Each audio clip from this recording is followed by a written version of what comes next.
All right, Rising Church, well, welcome to our final round of Groves this session. As we've been talking about God's will, I hope and I pray that it's been insightful and thought-provoking and challenging to you and maybe hopefully even encouraging. But really, it's this idea of what is God's will, what's God's plan, what's God's desires, what's God's preferred preferences for our lives, what's God's best offer, as we've been talking about this for a couple months now. And as we kind of wrap up our Grove, our discussion end of this idea, I kind of want us to go back to the beginning.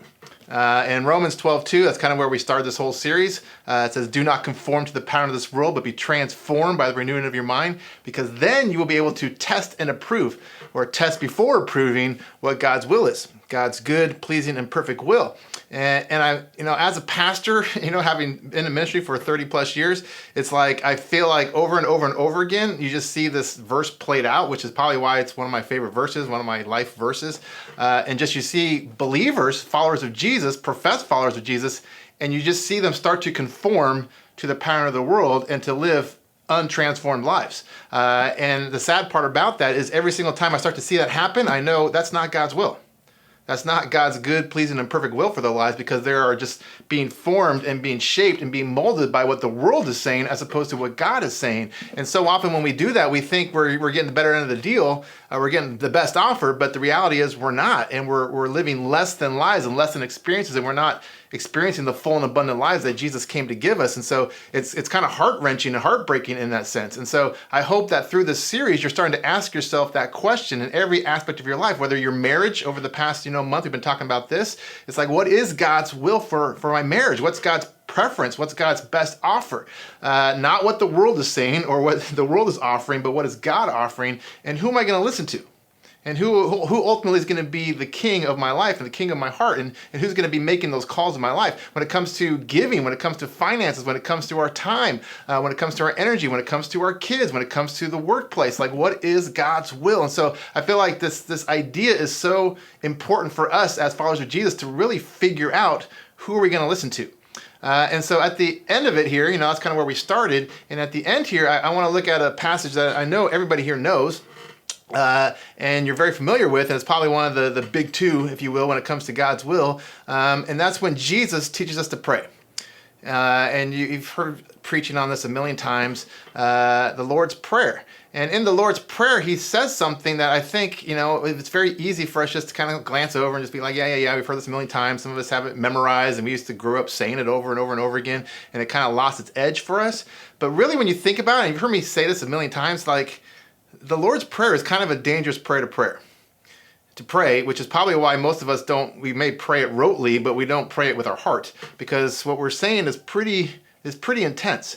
And just right out of the bat, it says, "Our Father who art in heaven, hallowed be thy name. Your kingdom come, your will be done, here on earth as it is in heaven."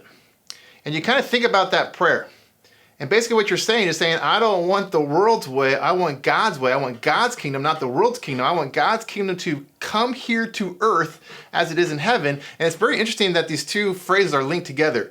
Thy kingdom come, thy will be done, because the only way God's kingdom is coming from heaven to earth is if God's will is being done here on earth as it is in heaven. So the two are like inextricably tied together and linked together. You can't really have one without the other.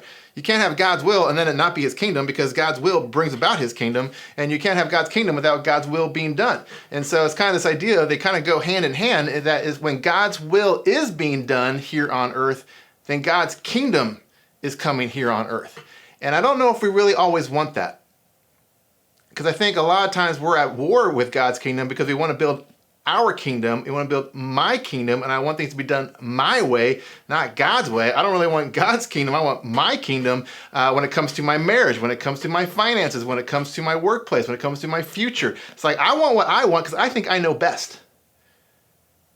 Instead of yielding to God and saying, God, I trust that you know best, and therefore I want your will, I want your kingdom, not my kingdom, and not my will, and not my desires, but yours be done. And Jesus understands this. And so this is why Jesus says, here's how to pray. And then guess what? A few chapters later, we looked at this a couple weeks ago, what does Jesus pray?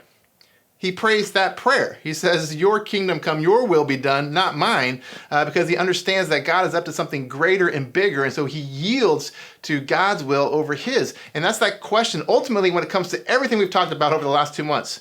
It's just a question of who are we going to yield? Do we really want God's kingdom here on earth as it is in heaven? Is that truly our prayer? Is that truly what we want? Because if it is, then we have to yield to his will. We have to know, we have to test and approve what his will is, knowing and believing and trusting that is always good, always pleasing and perfect, and it's always better than whatever we can come up with, or whatever the world can come up with, or whatever the world is trying to say is the best way. It's saying, no, your way is the best. And so as we kind of come full circle, we're going to be talking about this, kind of like, what did you get out of this whole series? What's your main takeaway? But I really just want to challenge you with that idea. As we pray, if that was our prayer every single day as followers of Jesus, God, I just want today in my marriage for your kingdom to come into my marriage. I want your kingdom to come into to my giving and to my finances. I want your kingdom to come into my family. I want you to come into my relationships. I want you to come into my workplace. And the way that happens is by us yielding to God's will and what he says and not what we say. And so kind of chew on that a little bit as you kind of wrap up this series, and hopefully that gives you just kind of a way to kind of segue out of this series as we head into what we're going to be heading into after Easter. But just keep thinking about God's will. I want God's will, his kingdom, his will over mine. So signing off, and we will see you in the fall.